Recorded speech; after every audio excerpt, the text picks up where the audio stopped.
There is absolute silence, and the flickering candles cast eerie shadows of the four people sitting around the table.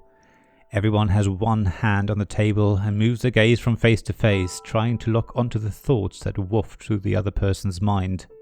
The tension is palpable, and the air is thick. There's a faint sound of ticking, as if from a grandfather clock, but it's not real. It's in everyone's head. Yet, it's not a single clock, but a jumbled rhythm as each player counts down at their own frequency.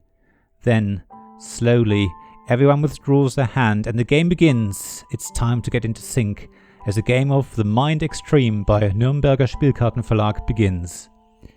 Yes, it's a successor to The Mind, a game that I've talked about a lot, and it has given my family and friends a lot of laughter and fun. The Mind Extreme has all the same rules as its predecessor, so if you know how to play one, you can play the other. They're both completely independent games.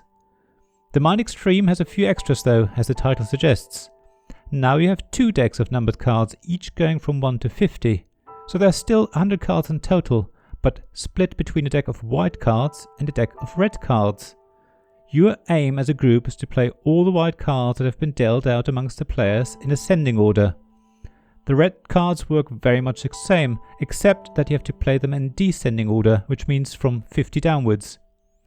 So now you have 2 stacks of cards, and to help you remember which cards go where, the deck of level cards now goes into the middle of the table, and on it has printed a red 51 on one side and a white 0 on the other.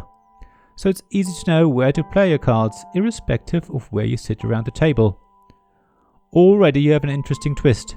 You have to focus on 2 sequences of numbers now, and whereas in the mind you were able to slowly take a card from your hand and wave it in the air to indicate that you're thinking about playing it, allowing the rest of the team to decide if they better get their card in before you, in the Mind Extreme this technique no longer works, because nobody will know if your next card has a white or red number on it. The Mind Extreme adds another twist to make gameplay even harder. Some levels force you to play one or both of the sequences face down. So you might still be able to see what white number someone has played, but all red numbers need to be played face down, onto the red stack, which means nobody knows what was played or whether a red card should be played next. Only at the end of the round will you reveal how well you did as a team, and for each mistake you lose a life. Not knowing when to play can be very frustrating, but when you reveal the stack at the end and find that every card was played correctly, even numbers that are close together, you feel amazing and get a real sense of satisfaction and joy. That is amplified for levels where both stacks have to be played face down, and of course, if you suddenly lose several lives and therefore the game, the feeling of disappointment is amplified in the same way. The feeling of having no control due to this new rule is not going to be for everyone, and I must admit it's not my favourite part of the game either, even though it's definitely an interesting idea. It leads to players trying to find a better way of playing the cards in a more predictable way, and the solution is to only play one type of cards first before working on the other. You could easily agree among yourselves that you will always play all white cards first, for example, and then start with the red ones.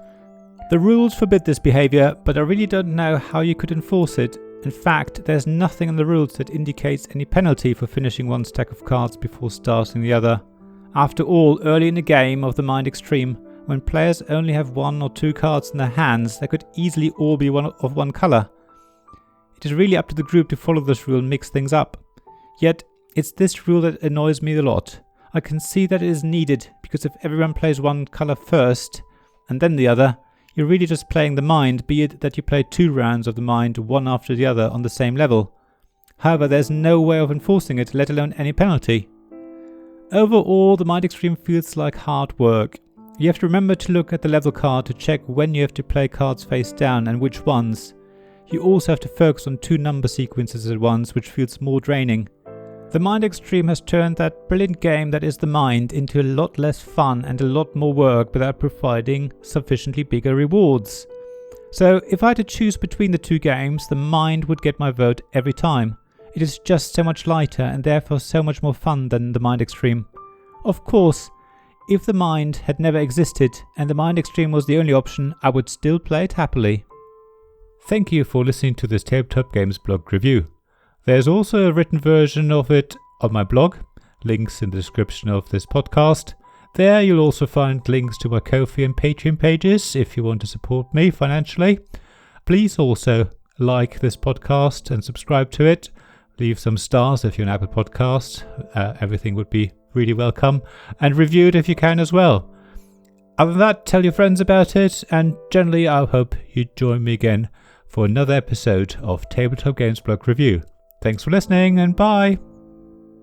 This podcast was made possible by my Patreon supporters, David Miller of Subquad Publishing, James Naylor of Naylor Games, Paul Grogan of Gaming Rules, Robin Kay of Rune Sky Games, Sarah Reed of Undine Studios, Tim Vernick, and Richard Simpson of Weird Wizards.